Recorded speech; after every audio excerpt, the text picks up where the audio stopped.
This video talks about alternative communication in video games. It's not a WoW specific video, but it talks about, it does have WoW in here, talking about how gamers online communicate in unique and alternative ways. I thought this topic was really interesting. I don't even know who this is from. It's a YouTuber called Asum Sauce. Awesome Sauce. Okay, that's that's embarrassing. Awesome Sauce. There we go. But yeah, let's check this out. I find like topics like this quite interesting because like we have conversations on stream from time to time of like what is bad manner to do in a video game, what goes against the social norms, what can you say or can't you say. Like we've talked about in the past what GG means in certain contexts, or like when you're playing League and you try to give someone a compliment, it can come off as an insult, right? It's really interesting. So anyway, I don't know if that's what this video is talking about, maybe, but let's take a look. You are Falco Lam. You're in the brief purgatory between games, checking yourself out, making sure everything is still intact. And then you see it. A Dark Souls message. I can't take this. Oh yeah, Dark Souls too. That's another one. What in the hell is going on? An inscrutable door opens before you. You begin to understand. Versus Mark. Ready? Go! Rip. Dude, I haven't played Super Smash since I was a kid. In our internet-dominated gaming landscape, player-to-player communication is, in many games, a necessity. The most obvious. Bro, if someone says this to you, like, oh, like, bro, and you're like sweaty, like you're like try hard, you're like in there and someone like owns you and says, lol, like, it's just, you know? Player-to-player communication is, in many games, a necessity.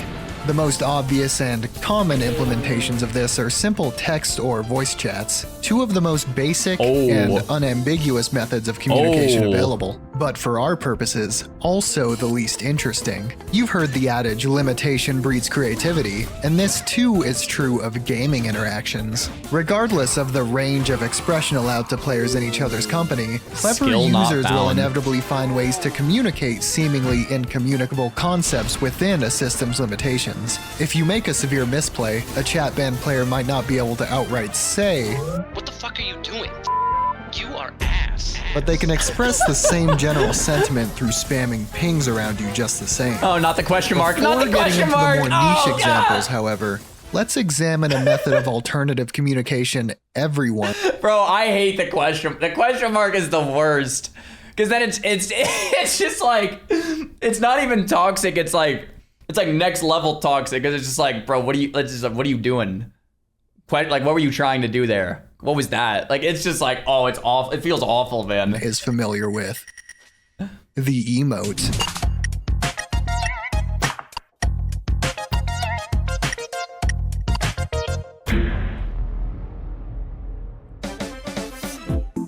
Gesturing, facial expressions, and body language are inescapable aspects of face-to-face human interaction, if I remember correctly. And the video game extension to this is the emote.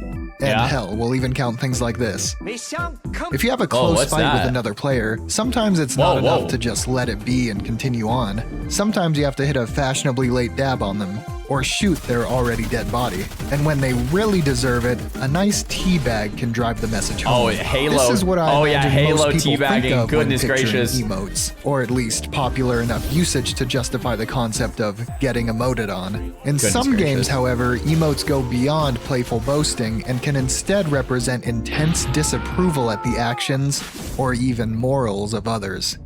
Such was the case in 2021 when Blizzard was forced to remove the /spit emote from World of Warcraft. I was actually gonna bring this up, but I didn't because I was like, he's probably gonna bring this up. So yeah, I mean, I'll just let him explain. /spit, man, unbelievable. Due to players pelting others with loogies. Here's what that looked like. You'll notice that, unlike other animated emotes in the game such as /wave, /chicken, and the always awesome /dance, /spit exists as an emote solely in text form, for better or for worse. Now, the emote had relatively quietly existed since the game's release in 2004, but nearly 2 decades later, when ornery players began both manually and automatedly, yes, seriously, using it on people riding the reawakened Phase Hunter and Oh, I forgot it was from this. So people made a weak aura that started going around. So like you could buy this mount with real life money, and then people made a weak aura that automatically spit on people that spent real life money on the mount because it was like supporting Blizzard doing something like an in-game shop, which people were very against, and everyone was just spitting on everyone. So then Blizzard reacted with this. I completely forgot. Exclusively microtransactional mount in the Burning Crusade Classic. The ability to spit on others using the text command was removed. To be fair, the mount in So, 1 sec. text command was removed. My camera's covering it. So it literally just says, when you do /spit on someone, it just says spits on the ground. So like you couldn't actually spit on someone anymore. Like just because it was getting like really out of hand. Crazy. To be fair, the mount in some ways did represent a real, albeit small, advantage to those who dished out the $70 for the Burning Crusade Classic Deluxe Edition. Normally in the Burning Crusade, you have to buy your 60% bonus speed mount at level 30 for 10 gold. With this real money purchase, however, that's essentially 10 gold saved. And the gap widens at level 60 when instead of buying a faster 100% bonus speed mount for 100 gold, you can just keep using the store obtained mount and only worry about their respective riding skill costs. Now, 110 gold in the Burning Crusade isn't nothing, but it is, frankly, a drop in the bucket. If you're short on gold and have to get your regular or epic mount a few levels late, the time saved in a game taking hundreds of hours to reach max level is negligible, and the gold saved is not that much either.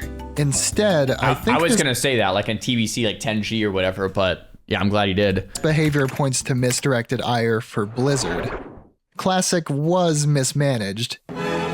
It was rampant with bots who worked around the clock farming gold and precious materials, which meant illicit real money trading was everywhere, which meant GDKPs, gold dragon kill points, or raid groups where people bid that real money traded gold for gear were funded by players funded by bots. This massive influx of farmed materials brought in by the automated farmers tanked the gold prices of easily farmable materials, hampering the average player's means of gold acquisition. Meanwhile, endgame materials, gear, and consumables, on top of things like flying mounts, were made almost prohibitively expensive to players not taking part in gold buying, because gold buyers can and are willing to buy them at absurd prices, all of which represented a much bigger pay-to-win avenue than saving 110 gold on a mount. However, bots don't care if you spit on them, and these players aren't visible. There's no way to tell gear acquired through fraudulently obtained gold apart from gear just rolled on or loot counseled. So, more visible, easily targetable players became the recipients of the honest player's frustration. Which isn't to say there weren't gold buyers with a superiority complex also taking part in spitting.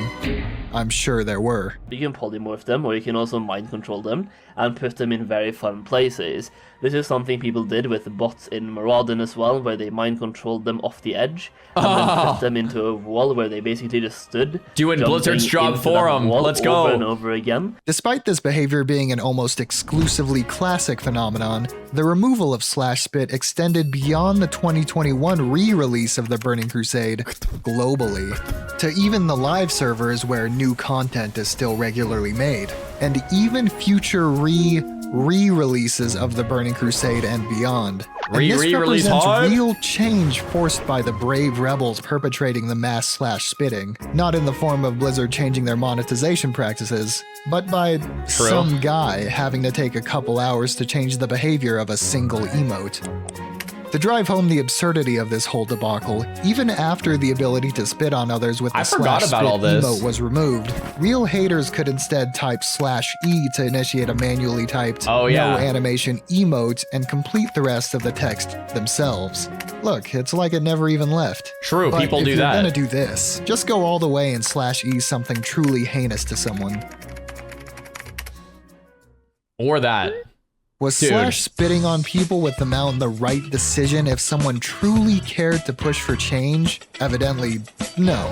It was an effort easily curbed, and the most effective solution was to simply stop funding Blizzard and...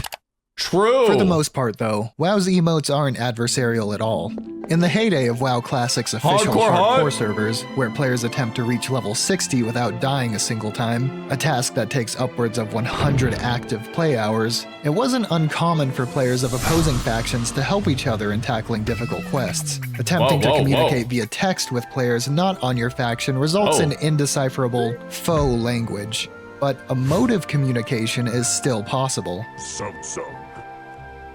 Slash point at the dangerous elite mob who trying to take on solo will almost certainly result in your death. True. Target the other player and slash. Can't believe someone who would try to solo King Bangladesh. Definitely get a group for that, guys. Do not solo that guy at all. Plead. Then, if they decide to slash nod in response, the two of you can share a beautiful moment where no direct words were exchanged, but a mutually beneficial interaction transpired.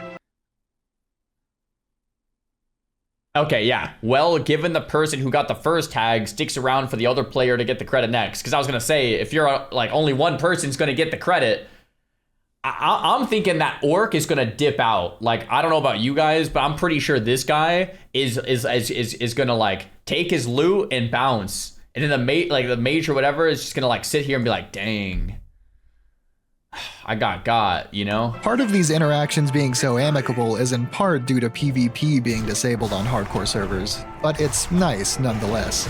On PvP realms, these emotes are used for cross-faction communication in the ways you'd expect. Dancing above, laughing at, and farting on corpses. On PvE realms, however, these emotes provide a unique opportunity to show graciousness between otherwise opposing forces. Nice. If you help an alliance player's Fun fact, the reason I first rolled a mage in vanilla WoW was I was a paladin, and I played Ret, and I liked PvP, and there was a mage that I saw in South Shore when I was leveling, and I don't remember if he did it to me or one of my party members. It might have been one of my party members. I think we're running to like SM or something, and he sheeps him, and the mage casts a pyroblast, and then Palm Pyros. So he does Pyro, Palm Pyro, like an OG classic combo, and one-shots him. 100-0. And I'm like 12 years old or whatever, like 13, and I was just like, I just couldn't believe it. Like a complete one-shot. It was the first one-shot I ever saw. And I was like, that is the class for me. Are you kidding me? This guy just one-shot him. Well, what the heck is that about? And then I hit level 60. I still played Paladin. You know, I stuck with it.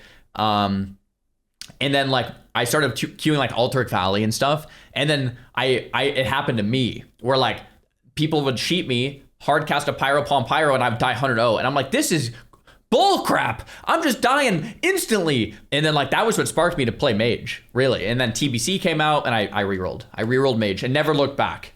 Because it's just like it's still kind of OP today, to be honest. You might be the recipient of an acknowledging slash wave. Or if you go to a low-level alliance zone as a horde to farm clips for your video, be thanked by a dwarf and his human buddy. Good luck. In more rare cases, players can make use of the game's deterministic cross-faction language filters to create actual messages between factions. Oh, you I forgot can't about make that. anything too complex. There are only so many fragments of Common and Orcish available to create something comprehensible. But if you save someone from the other faction from certain doom, you can sometimes even receive messages like this. Love. That's hype. The Souls games are rather known for their So people are typing Kek in the chat. Okay, I have a really dumb, like this is gonna be a dumb question. So Kek is like horde laughing, right? It means LOL for horde laughing. Yeah, that's what I thought. So on Twitch, there's like an emote called Kek W. Is there any relation to the laughing Kek emote with the horde Kek? Are they the same thing? Is it from WoW? Yes? Okay, that's what I thought. I just didn't know if it was, because it's a Twitch-wide emote. For those of you on YouTube, this is what it looks like. It's a Twitch-wide emote. I didn't know if this was from WoW or not. As a WoW player, I assumed it was, but I didn't know if I was like in my own like box. Catch has reached cultural zeitgeist. So that's awesome. That's what I assumed. That's really cool. Emotes as well. From getting reactions out of inanimate objects turned animate, to obscure secrets layered beneath obscure secrets revealed through doing an emote for 30 seconds straight.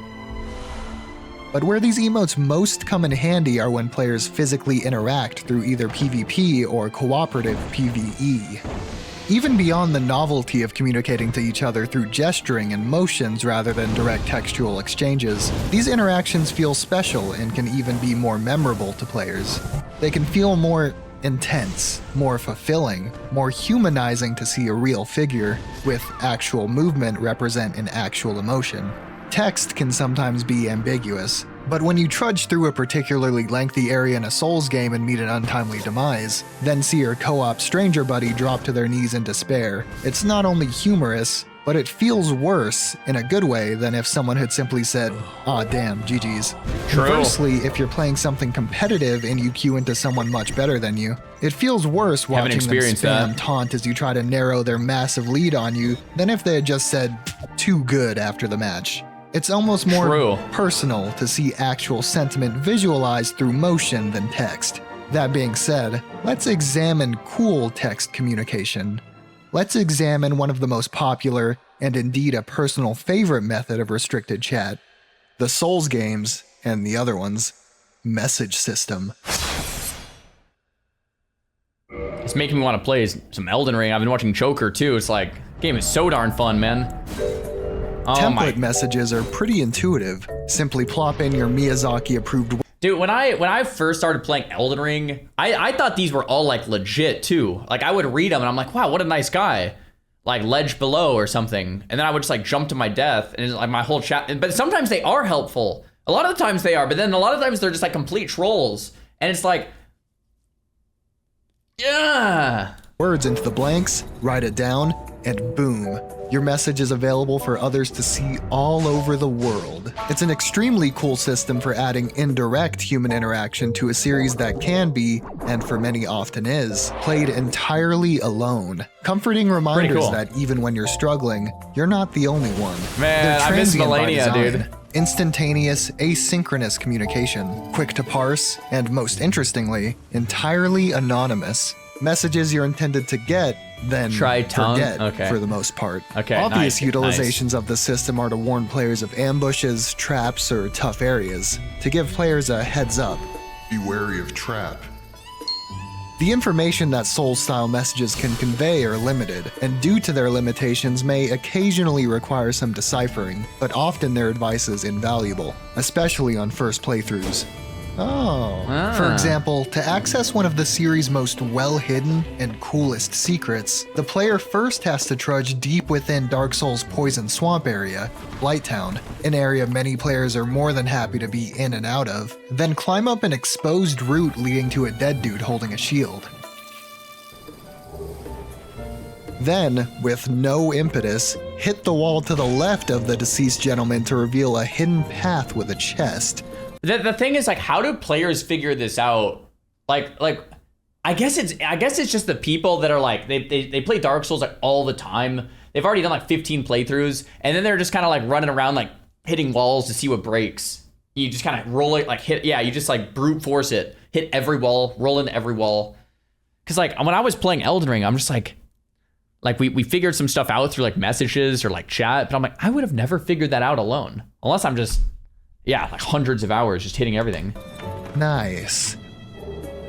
Oh, and behind the chest is another wall you can smack to reveal a path to two great. otherwise entirely inaccessible areas. Right, wow. Crazy. The first is the Great Hollow, a towering, ancient tree with cute little mushroom families. And the second is perhaps the game's most breathtaking area, Ash Lake, whose atmosphere is still the most unique in the series 15 years later. Spoilers, I guess. I haven't played, so here we go.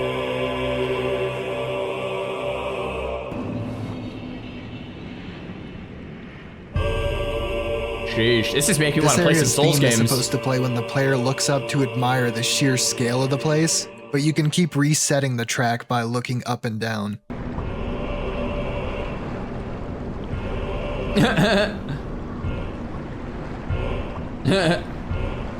Now, there's no NPC that nudges you toward this area. No hint and a collectible note you can pick up that tells you to hit 2 consecutive random walls to reach these areas. In fact, you, the player, aren't supposed to find these areas on your own at all. What's supposed to go down is you happen upon this corpse holding an item, see a message directing you to hit the wall, then see another message directing you to hit the wall, and finally bask in the glory of a feature that keeps the feeling of individual discovery alive through teamwork nonetheless.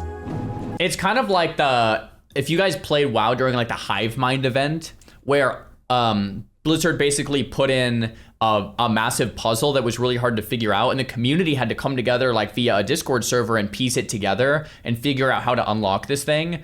And you unlock it like as a community. It's just like it's a small scale version of it, but it's pretty cool, you know? It's pretty cool. Or SOD runes. Yeah, like when SOD came out day 1, fair enough. You had like your class Discords and you're like, where are these things? We have to find them. What a cool thing.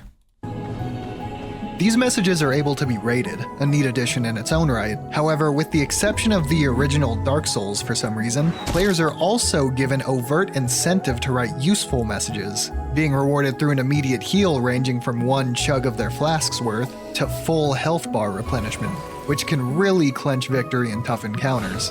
It's like a virtual high five that gives you a little pick-me-up.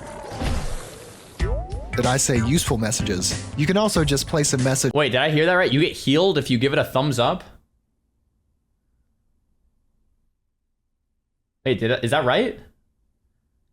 I never knew that. I never did that. Oh, if your message gets a thumbs up, you get healed. Oh, okay. I don't know if I ever left messages. Complimenting the giant lady's huge boobies to farm ratings. Or the dying spider ladies. Or the boss spider ladies. Okay, yeah, we get it. Or, oh wait, the intended usage of the message. Okay. Whoa, oh, God. Yeah, that would, yeah, okay. Yep, ow. Outright deception is an interesting byproduct of this system. It's well understood that the bastards at From Software are going to try to get some cheap damage and kills on you. But while you do eventually learn to be cautious and present when exploring new areas, part of From's philosophy in their liberally added traps is knowing that many, if not most of these traps will be avoided via the game's messaging system, or bloodstains presenting a fellow chosen undead's final moments. However, as recognized by even the item allowing messages in the first place, some people are mild gaming psychos, and even if they're not there to see the results of their devious trick, just the thought that someone could fall for it is enough. Jumping and then item. This is what happened to me. Sometimes the substance of these That's literally what happened to me when I read all these things, because there's some places in Elden Ring where you jump and you actually make it to the bottom. What boss am I thinking of in Elden Ring where you jump off like this massive waterfall, but it's not a troll. You actually like fall all the way into some water or whatever, you live, and then you fight. It's like the starry dude. I'm trying to remember his name. Messages aren't even really the point, and they instead serve as visual guidance between players. There's a segment of the first Dark Souls called the Crystal Cave where players traverse invisible paths to reach one of the game's major bosses. This too. Make a wrong step and you're almost certainly dead. And it's a pretty long run back.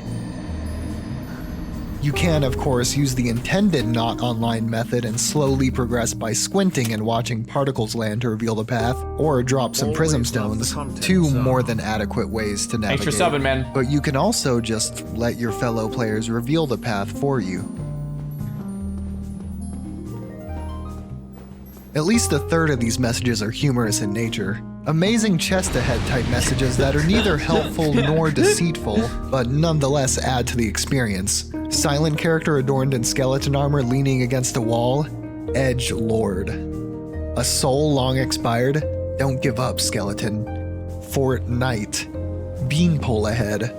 I don't even know what that means. Okay. These messages are undoubtedly the most memorable for players. A warning is useful, but a funny joke shared indirectly with others warms the soul. Because of the true anonymity of these messages, there's no way to tell who is responsible for any given one. These may be the truest to self and most reflective video game methods of communication there are. The types of messages you leave, where you leave them, and which ones you rate, whether or not you think it's even worth it to write a message down in a sea of millions and millions of similar ones. Disconnected from any form of authorship or responsibility, these Souls game messages can reveal a lot about the player to themselves. To assist in return for potential reward, no, to monster behave head, monster head, and to help or humor others. Universal human affinities laid bare in one of the greatest game series ever. Truly sick. Sometimes the contents of these template messages can even be unexpectedly touching. You must accept yourself and treat yourself with care. Now check this shit out. Canned messages, or quick chats, can be solutions to a couple issues faced by developers. For example, if you don't want players to be mean to each other, you can limit the available messages to but wait. Remember at the beginning of the video? Yeah, then you get pings in League with like, you do the question mark and it's like, all right. When I said clever players will find a way? Yeah, always. What a save. What a save. What a save. Yup, it's bound to happen. It's bound to happen, bro. Oh my gosh. He's gonna bring that shit back.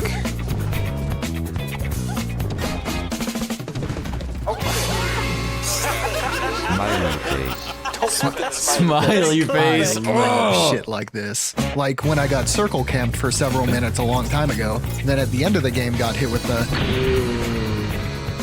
This is taking too long. I love the contextuality of it. The way someone can take a combined canned message and emote the developers probably intended to be used for when a player says, "1 second," then is gone for 10 minutes, then morph it into this beautifully BM, self-referential taunt. It's even better, Or when someone uses the Don't forget to have fun message, a message I'm assuming is meant to be a friendly pre-session greeting, to express frustration and shit talk, a playstyle they might find overly sweaty. It's amazing. Beyond these messages whose meanings are malleable, some games, like Rivals 2, overtly relish their ability to create messages players can be. I can't imagine if you're playing WoW Arenas and you beat someone and you send them a message saying, "Don't forget to have fun." Like that's got to be worse than like, bro. Oh my gosh. Slightly mean with. You got smoked. I mean, there are a lot of those kind of messages in this game. A lot. The Slippy developers seem to mostly stray from adversarial messages, though believe me, Melee players will never hesitate to use any number of messages to let you know how they're feeling. Mostly though, chat systems like this seem to be to allow controller players to communicate without the clunkiness of an on-screen keyboard. What do you guys think is like the most frustrating thing that you don't want to get hit with after a loss? Like say you take a rough loss. Like there's lol, question mark, Chi-Chi. I feel like lol, I feel like question mark is pretty rough. You guys don't like Chi-Chi? Nice try. Ooh, nice try. That's brutal. Mid diff, jungle diff, well played. Yeah, nice try is like, that. A nice try is rough. nice try. Yeah, if you're losing, that is not what you want to hear. Close one. Sorry. Chi-Chi easy. Limit tested. You did really well. I feel like nice try has to be the worst out of all these that you guys are saying. Cause then it's just like, what a way to just to put them down, you know? Players of fast-paced, quick games to communicate on a dime and to stop people from slinging slurs, while altogether filtering the communication possible to protect players from themselves. True. Big thank you to Addy R, Alpine, Beethan, Fizzy, Game Player 1500. This was an awesome video. GR Smash, Harold NA, Hawes the Mage, James. Wait, someone in the chat said in RuneScape they say sit, and I find it fascinating in like every gaming subculture, there's actually like a different way to like BM other players or things that are acceptable to say versus not. For example, when I played StarCraft back in the day, StarCraft 2, it was very normal to say GG after a match. Like very normal. GG well played, GG WP, GG. Like winner, loser, you guys both say it and you queue up again. Very normal. Okay. In World of Warcraft, if you ask the OG players, like go ask like Zico or Hydra or Vanruki or like some of these like OGs, it is not okay to say GG after losing or after winning to the loser. You say GG to someone that lost. It's basically saying like it's basically just like it. You know what I'm saying? Like you don't say it's a taunt. Yeah, it's like not good. But it's interesting that in the different subcultures, some things are okay versus not. Like in RuneScape, yeah, it's hilarious. When I was learning to do some what do they call it? In RuneScape, PKing, you like, or LMS, I guess. In LMS, you kill someone and then you say sit dog. That, I guess that's the, like, that's like the most infuriating thing you can say to someone is sit dog. Like, I don't know. It's really fascinating. Oh my gosh. Oh my gosh. Even in StarCraft, the loser is supposed to say GG first before the winner does. Right. Okay. So if the winner says GG first, it's considered bad-mannered. You have to let the loser say GG first, then the winner. Right. That you're right. That's like the appropriate context. But that is different in today's gaming culture than it was 15, 20 years ago. It changes over time too. Anyway, fascinating video. I would almost want to learn more about this topic, but one of you guys emailed me this and a little different react today, but that was fun. That was from Awesome Sauce.